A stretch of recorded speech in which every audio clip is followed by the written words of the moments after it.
Well, good morning. This is the 2025 Fantic Caballero 500 Rally. And I think it might be one of the most underrated motorcycles out on the market right now. I mean, you've probably never heard of it. So why do I believe this is so special? Well, as you can see, it's a scrambler motorcycle and this is the rally version. So it has higher suspension, more off-road tires, stuff like that. But the main differentiating factor is the weight. So this thing, weighs less than hello 170 kilos. Hallo. Hoi. Oh, dat is niet zo handig. Sorry, I got a little sidetracked there. There was a dog peed against the tripod. The owner was nice, but the dog came up and was like, "Oh, how's it going?" And nice dog. And then he was like, against my tripod. So that's interesting. But anyway, yeah, so this thing, to be exact, it weighs 150 kilograms dry. And if you compare it to all the other scramblers on the market, so the Triumph Scrambler 900, which is way more than 200 kilograms. If you compare it against things like the Royal Enfield Bear, that's also way over 200 kilograms. This thing is just in a league of its own. And then if you combine that with the fact that this is a Minarelli engine, 500cc single cylinder, it's pretty spicy, I can already tell you. This thing, it's basically like a motocross engine stuck in a street bike. And that has its upsides and its downsides. So I'll tell you about all of that during the ride. Plan for today is, I've got a very special surprise. And we are heading to that right now. I've got to head about 50 minutes up the road to a friend of mine. And I'll tell you all about my experience and my opinion of this 2025 Fantic Caballero 500 Rally Edition. And now I'm gonna try and clean the dog pee off my tripod before I get moving. So yeah, let's go. You got me shaking, yeah, I feel the fever coming on. Oh, you know you're all I want. Keep saying that I feel it, but it's gonna go fun. Watching me come undone. No more games. Can't we just say its name instead of running away and jumping the gun to play it safe? Let's spend the weekend here, this weekend, sleeping and let the feelings overflow. Alright, so riding the Fantic Caballero 500 Rally around town. Whoop. It's a lot of fun, to sum up. It's really spicy, but it actually is still quite livable. So I'm just gonna jump in with my biggest complaint thus far with the bike. And that's probably my only real big complaint with the bike, is the ride-by-wire fueling. And it's not awful, and you can definitely tell that because this engine is so spicy, it's probably quite difficult to get it to behave in such a calm environment, so to say. But it is a little bit herky-jerky sometimes, and it can be a bit unpredictable actually sometimes. So if you're on low RPM and you give it some throttle and then shut off, sometimes it keeps surging. So when you shut off the throttle, it keeps going for just a little bit. And then I noticed when riding through some traffic jams yesterday that if you want to give it a quick blip of throttle to nip in between some cars, sometimes it's just a little bit soft or a bit fluffy. And it's definitely not a deal breaker, it's not the end of the world. But I'm very excited about this bike, and I just want to get the biggest downside out of the way first. So let's get on to some of the good stuff from riding around town. Well, low speed balance is flipping excellent, so it's really easy to come to a stop like this very smoothly. You have a lot of control over the bike because it's got such a wide handlebar, because it's the rally version. You're in such a commanding seating position. I think that's actually just the main word when you want to describe this bike around town. It's just commanding, you know. You feel like the king of the road. It's kind of like a mini adventure bike in that way, that you sit up high, you can look over everyone. You have a good amount of leverage. It's really easy to throw around. Again, the dry weight is 150 kilos, and it's just insanely light. Like, most beginner bikes are maybe not even that light, and you just feel it in everything. It's just yeah, okay. I made my point, I think. You just throw it around like this, and then you just punch it out of the corner. And it gives you so much confidence to just behave like an absolute dickhead. And I think the best way to sum this bike up around town is that it feels like a supermoto. Because of the engine, because it's so punchy, so raucous, because of the commanding riding position, because of the long travel suspension, which soaks up the bumps really well. It just allows you to ride like an absolute dickhead. And that can be a good thing or a bad thing, depending on who you ask. I think it's a lot of fun, but yeah, sometimes you do have to just hold yourself back a little bit and calm down. So we're almost at the place I want to show you. So yeah, let me show you. Got some good stuff waiting over here, I'll tell you that.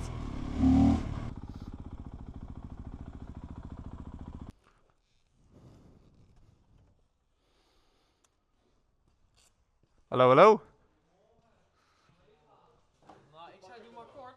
Tom, Ja. welcome to your own shop. Now, Tom over here is a pretty long time friend of mine, and he's a young entrepreneur, as we call it. Met him like maybe 5-6 years ago or something. Something like that. With a mutual friend who also rode motorcycles. Yeah. And then around the time I started working for myself, Tom also started his own business.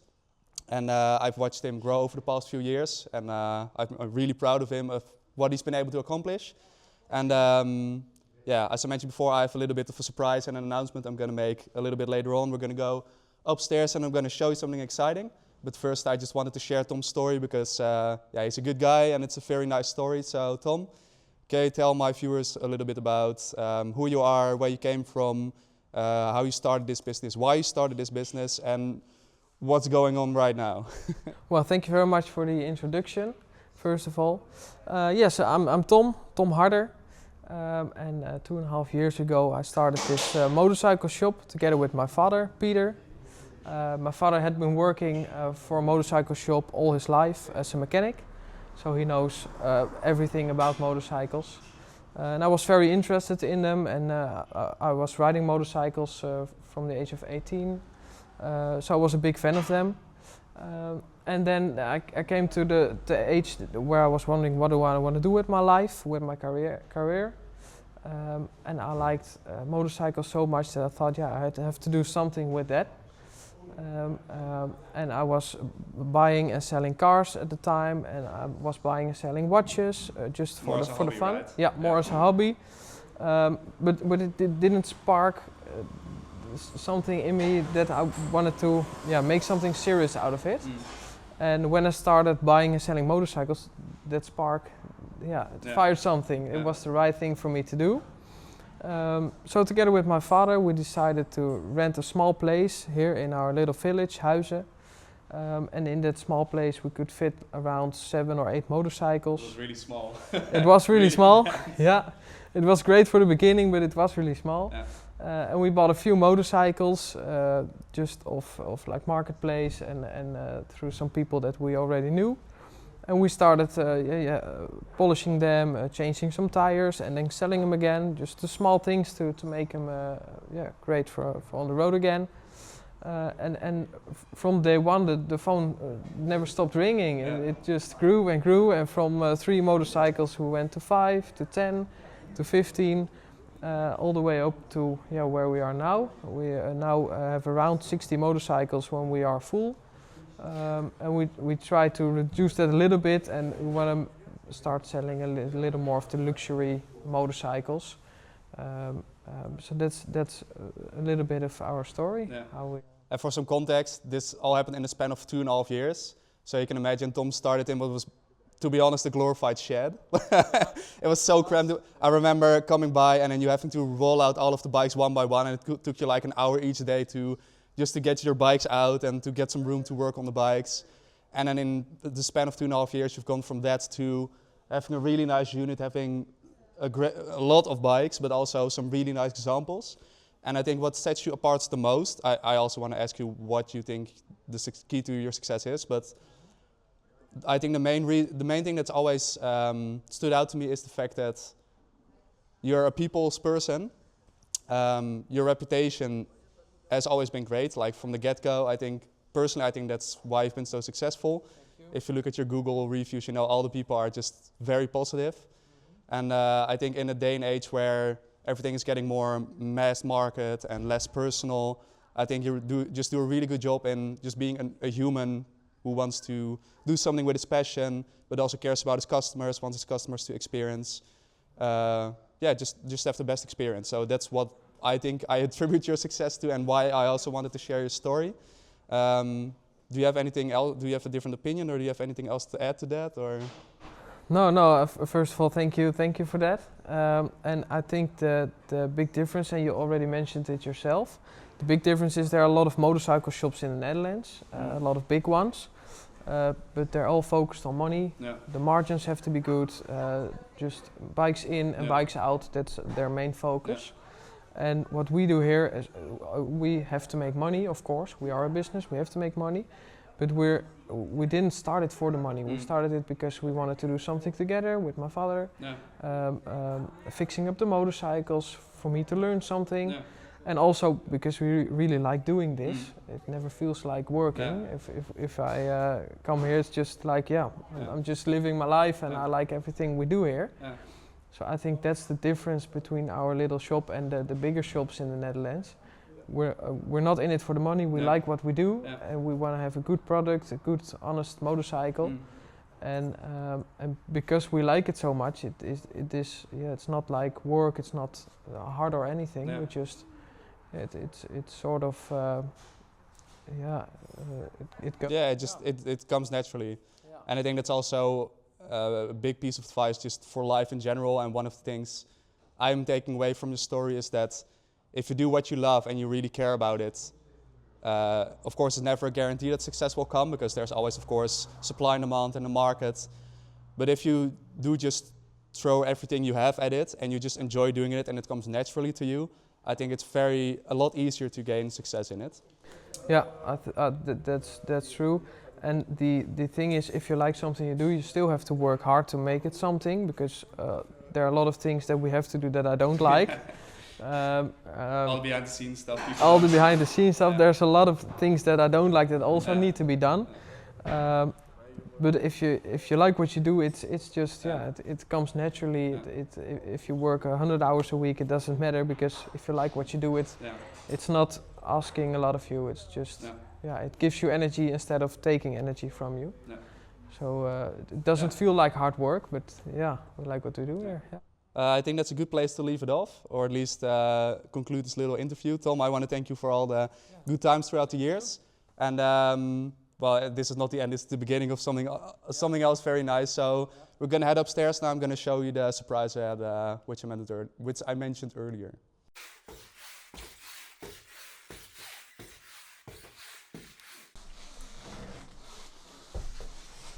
So, welcome to the big surprise.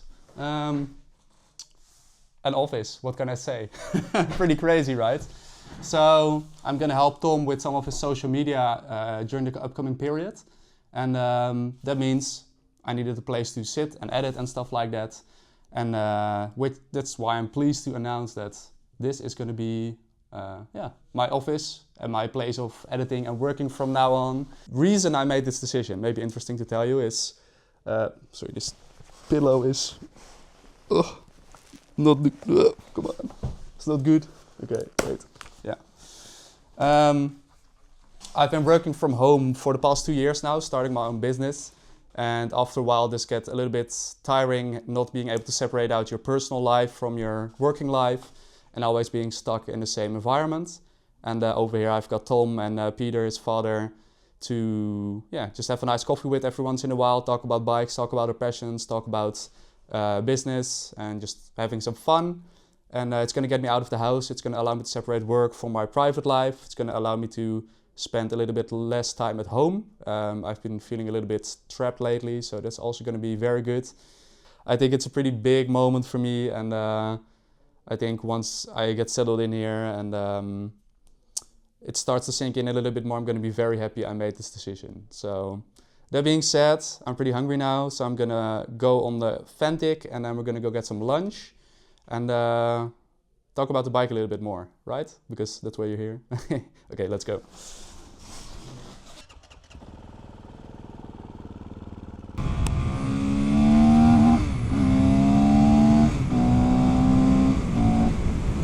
out on the highway, I have to admit, this bike is a lot more capable on the highway than I expected.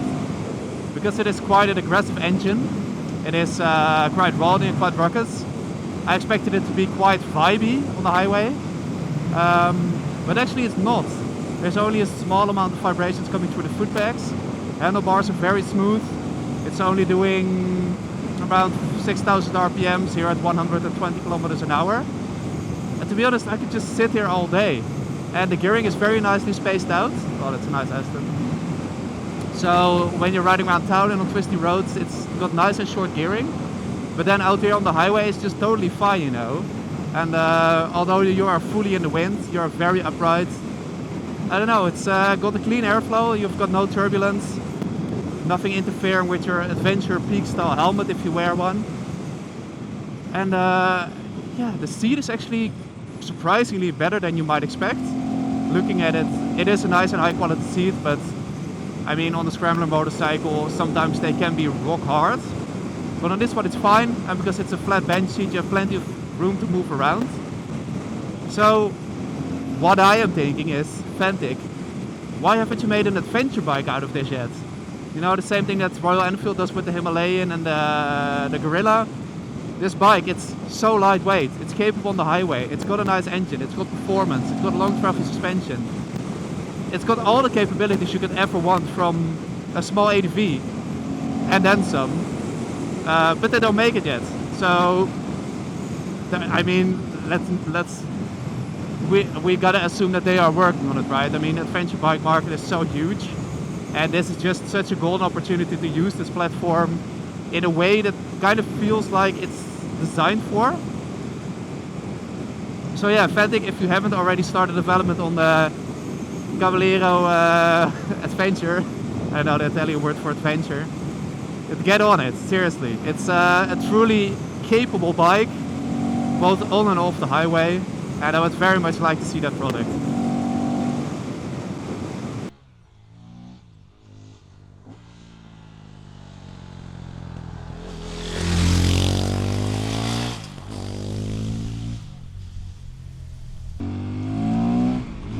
Alright, so how does the Caballero 500 Rally handle on twisty roads? Well, I can already tell you very, very well. Whoa. Even though this is the rally version with the bigger wheels and the more knobbly tires, holy crap, does this thing demolish a twisty road. If you're looking for a bike with personality, character, feistiness, playfulness, fun, then this Caballero 500 Rally has just exactly what you want. I think there's two main factors. First off is the engine is just so incredibly spicy and rowdy and aggressive, but also pretty usable and exploitable because it's still only 45 horsepower. But it's just so much fun and so characterful and whoop. Okay, wait, more cyclists. Oh, you can hear the pops and bangs on the overrun. And the intake noise is just fantastic. And then the suspension in the corners, even though it's pretty long travel, it's really stable. It gives you a lot of confidence to fling it around in the bends. Combine that with the lightweight, the wide handlebars, you got a lot of leverage and it's just so easy to throw around. And I just think that Fantic has done such a fantastic job in combining suspension that's off-road capable by being long travel and adjustable and being fairly cushy, with still giving you confidence to rail it through these corners. And just as I said in the city, you can ride this bike like an absolute dickhead. Whoop. Whoa. Woo. If there's one word I'd have to describe, if there's one word I could use to describe this Caballero 500 Rally, it's just exciting. From the second I got on it, the first time you twist the throttle, the sound, the torque, the punch, the rawness, it's just, it's very, very spicy. Well, to be honest, okay, let me describe it like this. It's basically 450, 500cc street legal supermoto, which looks like a retro bike, but still actually has some off-road capability. So if you describe it like that, it's probably pretty niche. But I do think that this is just a fantastic motorcycle. And it is right up my alley because it does have that Italian spiciness to it. So yeah, Caballero 500 Rally. Even though it has rally in the name, it is still very much capable and very fun out on a twisty road.